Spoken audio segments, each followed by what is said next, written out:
Hola, buenas tardes. Mi nombre es Cristiana Edo y estoy aquí junto con mi querida amiga, la profesora Lilian San Martín, para conversar sobre mi proyecto Fondesit, el riesgo como criterio unificador de la responsabilidad civil. Los proyectos Fondesit tienen mucha relevancia para el desarrollo de la dogmática y de la ciencia jurídica y colaboran, como vamos a tratar de demostrar con Lilian, con el papel, el rol que tienen que jugar tanto los abogados como la jurisprudencia en nuestro país. Hoy día vamos a conversar sobre un tema muy importante que es el papel, el rol que juega el riesgo en un sistema de responsabilidad civil, porque tradicionalmente el riesgo se ha asociado a los sistemas de responsabilidad objetiva, pero tanto Lilian como yo mismo y en el desarrollo de este proyecto hemos escrito y hemos tratado de demostrar que el riesgo es un elemento común en los sistemas de responsabilidad civil. Y justamente queríamos partir por ahí y preguntarte, Lilian, ¿cómo ves tú, cómo miras tú al riesgo no como criterio asociado a la responsabilidad objetiva solamente, sino como un factor propio o fundante de la responsabilidad o un criterio que permite explicar los sistemas de responsabilidad civil? Yo sé que hace poco en tu libro de desastres naturales, que salió por Tirarlo Blanche, paso el dato, ¿cierto? Tú afirmas esto justamente, que es lo que yo he venido también afirmando. Entonces parto preguntándote cómo ves tú este punto en particular. Muchas gracias por la invitación, por conversar hoy día sobre este tema que en realidad nos une a los dos. Tenemos una pasión ahí por la responsabilidad civil y en particular por algunos temas en los que nuestras investigaciones convergen, aunque nunca nos hemos puesto de acuerdo, la verdad. Bueno, el riesgo es una de ellas y efectivamente, como tú decías, la responsabilidad civil es un sistema de compensación de daños y por tanto de distribución de riesgos en la sociedad.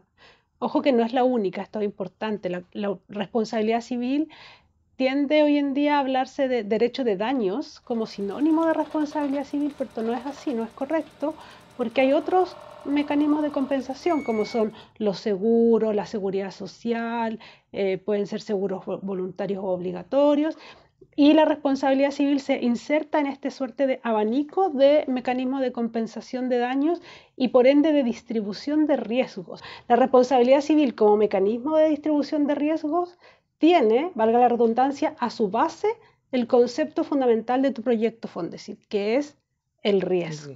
Claro, es lo que Coleman llama las razones por las cuales hay que compensar. Entonces hay varias formas en las que la víctima puede ser compensada y la responsabilidad civil, como bien dice Lilian, es una manera, un mecanismo para compensar a la víctima, pero pueden haber otros. La pregunta interesante, Lilian, sería ahora pensar de qué manera, si el riesgo es un elemento que permite articular, digamos, la responsabilidad o permite justificarla, independientemente de los problemas de fundamento, ¿de qué manera el riesgo se articula en la responsabilidad civil? ¿Qué es lo que crees tú sobre eso? ¿Dónde estaría presente para ti el riesgo y de qué manera? Para que podamos pasar a un tema más concreto. Yo creo que ahí es fundamental partir de un supuesto de tu proyecto, que es que la responsabilidad civil en general tiene como regla subyacente el riesgo. Y normalmente se dice que el riesgo es la base de uno de los sistemas de responsabilidad civil, que es el sistema de responsabilidad civil objetiva. Entonces, como tú bien postulas, ¿cierto?, en tu proyecto, entendemos que el riesgo es un sistema que está a la base tanto de la responsabilidad por culpa como por la responsabilidad objetiva. Esa pregunta que me hiciste es necesario matizarla, porque tenemos que pensar entonces en qué radica el riesgo en uno y otro sistema. Es más evidente, desde luego, en el sistema de responsabilidad objetiva, porque allí prescindimos de la culpa y nos quedamos muchas veces solo con el riesgo. No necesariamente, porque hay otros principios. Por ejemplo, hay quienes postulan que también la solidaridad. Entonces lo primero que tendríamos que hacer sería asociar la idea de riesgo con la culpa, ¿cierto? Esa sería una primera dimensión, ver qué papel cumpliría el riesgo en función, digamos, en relación con la culpa. Efectivamente, tradicionalmente, el riesgo está asociado solo a la responsabilidad objetiva, lo que me parece que es un error. asociar el riesgo a un sistema de culpa supone entonces, me parece a mí, que el tipo de actividad riesgosa que está asociada a un sistema de culpa serían las actividades de riesgo normal. Claro. ¿No? ¿Tú estás de acuerdo con eso? Yo estaría de acuerdo con eso, porque en definitiva la culpa va a incidir justamente allí donde el riesgo que se concreta es un riesgo que no digamos el riesgo propio de la vida, pero que es no es un riesgo excesivo Exacto. para la sociedad, es decir, la sociedad estaría dispuesta a tolerar este riesgo. Exacto. Yo creo claro, o sea, habría que partir de la base que cualquier actividad social, por más inocua que parezca, es riesgosa, pero que hay umbral, como dices tú bien, hay un umbral de riesgo tolerado, pero que esto que en imputación objetiva se llama riesgo desaprobado, sería medible con el estándar de culpa. Claro, el estándar de culpa, que ahí tú también has trabajado eso de que el estándar de culpa que tenemos que tener claro que en responsabilidad extracontractual el estándar de culpa es uno solo y que responde justamente a esta idea de riesgo, digamos, medio. Correcto. Y que tiene como trasfondo el riesgo tolerado. Por eso es que el estándar es el del hombre razonable, digamos. Exacto. Bueno, yo creo que sería bueno visualizar esto con un ejemplo o con un caso. Tal vez desde el punto de vista teórico, si queremos bajar esta cuestión, sería que el riesgo explica por qué el estándar de culpa, como dice Barros, tú misma, en fin, unánimemente la doctrina, el hombre medio. ¿Ya? ¿Qué significa exactamente que el estándar de culpa sea el de la culpa leve? Bueno, eso significaría que el potencial dañante responde de una órbita de riesgos y que consecuentemente hay una órbita de la cual no va a responder. Siempre la culpa implicaría entonces que el potencial dañante no responde de una órbita de riesgos que genera su actividad. Claro, eso es justamente lo que está a la base del criterio casum sentit domino. Exacto. Es decir, la víctima en principio es la que está llamada a soportar su propio daño, salvo que pueda atribuirle la responsabilidad a otro, ¿cierto? Exacto. Y en un sistema de responsabilidad por culpa, la culpa invita, ¿cierto? Es la que nos permite hacer esta traslación del riesgo, justamente. Tal vez un buen ejemplo de esto sería un caso de la jurisprudencia chilena, problema de accidente de trabajo, a propósito de que una parte importante de la doctrina dice que en accidente de trabajo se responde de culpa levísima. Yo creo que este caso desmiente esa cuestión, y es el caso de no sé si lo recuerdas, de una señora que barre en la calle, que trabaja para Paisajismo Cordillera, un caso relativamente conocido, y la Corte Suprema entiende que no hay culpa porque no le corresponde a la empresa de Paisajismo Cordillera, que hace aseo en las calles, velar por el tráfico vial. La señora había sido atropellada por un conductor ebrio cuando habían adoptado las medidas ordinarias de cuidado. Ese es un caso relativamente conocido. ¿A ti te parece que ese caso conversa bien con esta idea de que la culpa distribuye riesgos medios, digamos? Sí, me parece un súper buen caso, porque en el fondo lo que está diciendo es: usted como trabajador está expuesto a sufrir ciertos daños, pero esos daños no siempre van a tener que ser cubiertos por el empleador, van a ser cubiertos solo en la medida en que responda a riesgos que deben ser soportados por el empleador, y en este caso claramente el criterio para decir que el empleador debe soportar esos riesgos debe ser que se trate de riesgos que él pueda manejar. Exacto. Entonces esa es la base de esa cuestión. Exacto. Ahí. Claro, tal cual. Ahora, Lilian, pensando ya que la culpa es un mecanismo articulador de riesgo que nos permite pensar el otro problema,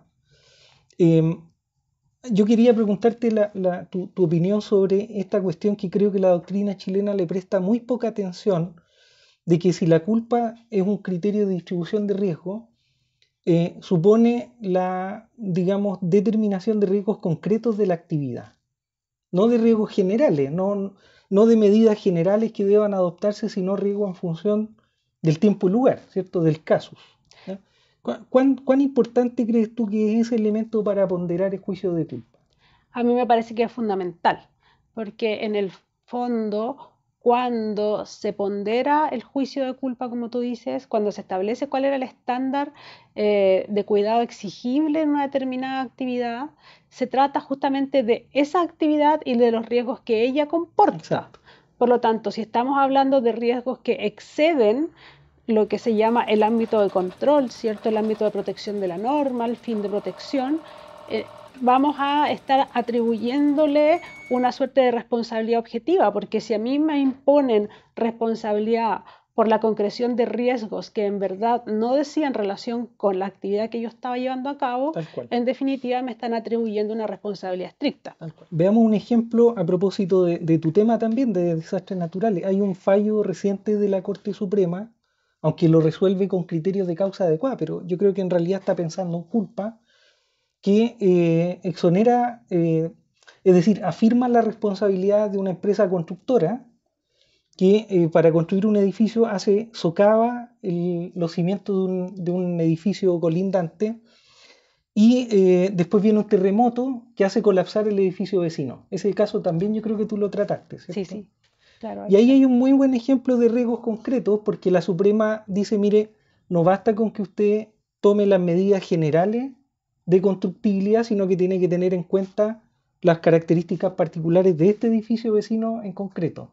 A mí me parece que hay una buena manera de pensar juicio de culpa, ¿no? Claro, en el fondo los riesgos concretos conforman las circunstancias de tiempo y lugar. Es decir, tienen que pensar en cuáles son los posibles daños que el ejercicio de su actividad podría eventualmente ocasionar. Entonces ahí está el juicio de culpa en relación con el más conocido de los elementos de la culpa, que es justamente la previsibilidad. Exacto. Es decir, si yo conozco mi actividad, sé cuáles son los riesgos que ella comporta, puedo anticiparme a los daños que pueden derivarse de su ejercicio. De lo contrario... Evitabilidad. Y ahí viene justamente la evitabilidad, ¿no? Tengo que poder evitarlo. Muy bien.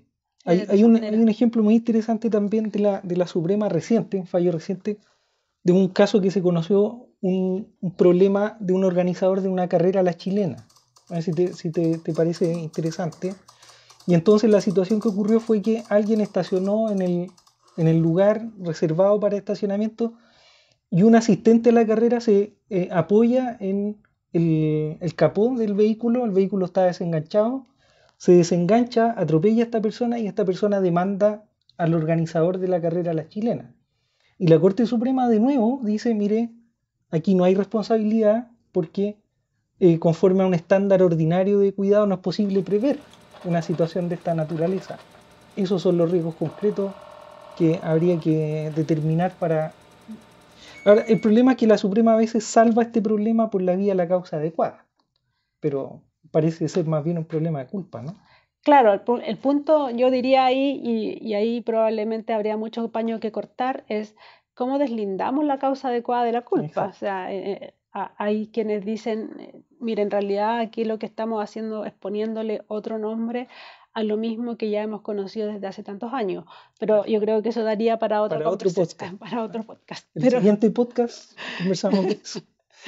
Bueno, pasemos al tema de lo que te propongo es que pasemos a la responsabilidad estricta. Como dice Barro, me parece mejor nombre. Y de ahí terminemos pensando un poco en presunciones de culpa, que toca tu proyecto. ¿Qué es lo que justificaría la responsabilidad estricta?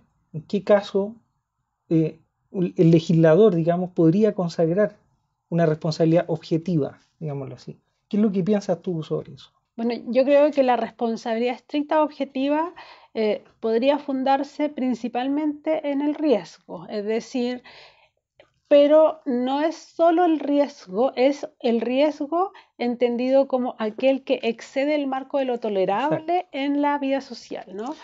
Entonces, para considerar responsabilidad objetiva, cuando hablamos de riesgo, tendríamos que considerar dos parámetros: la magnitud del daño que la actividad puede causar. Exacto. O la frecuencia con la que este daño va a ocurrir derivado de la actividad. Aquí hay un tema interesante, Lilian, que tú lo has tratado muy muy bien, y yo creo que ahí marca una especie de diferencia con el tratamiento de la doctrina chilena.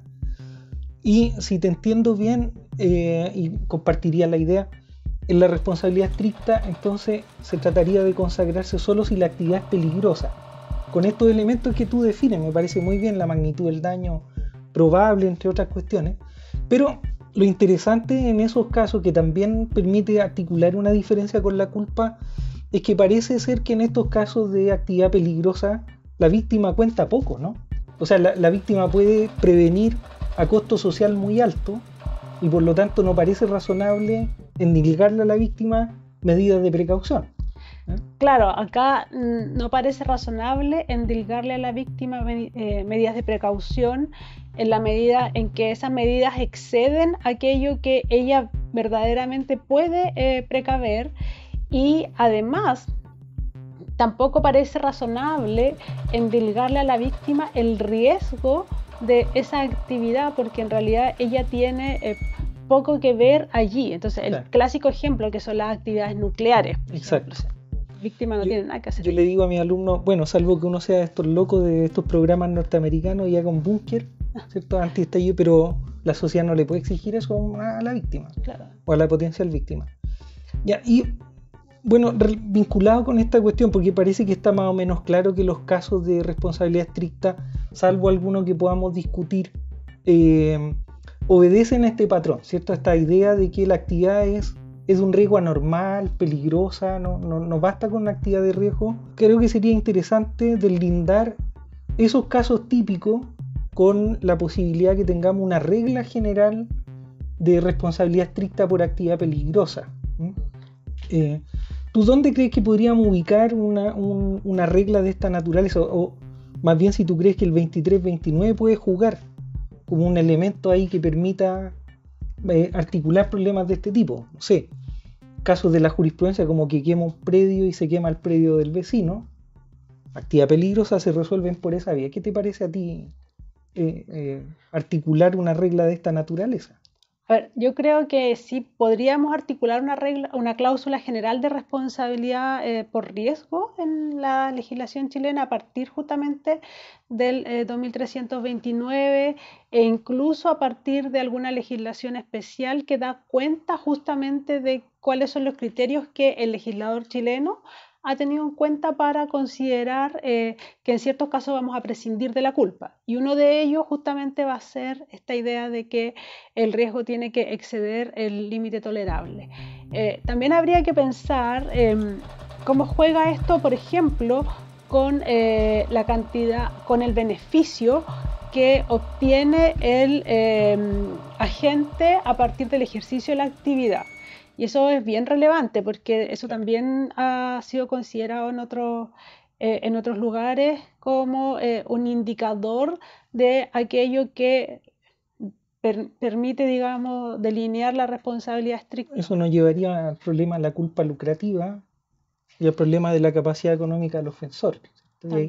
Tendríamos que invitar a Alberto para ver si quiere conversar sobre fines o fundamentos de responsabilidad. Es verdad, pero es verdad que son temas que en una sociedad moderna, digamos, van a venir necesariamente ese tipo de discusiones.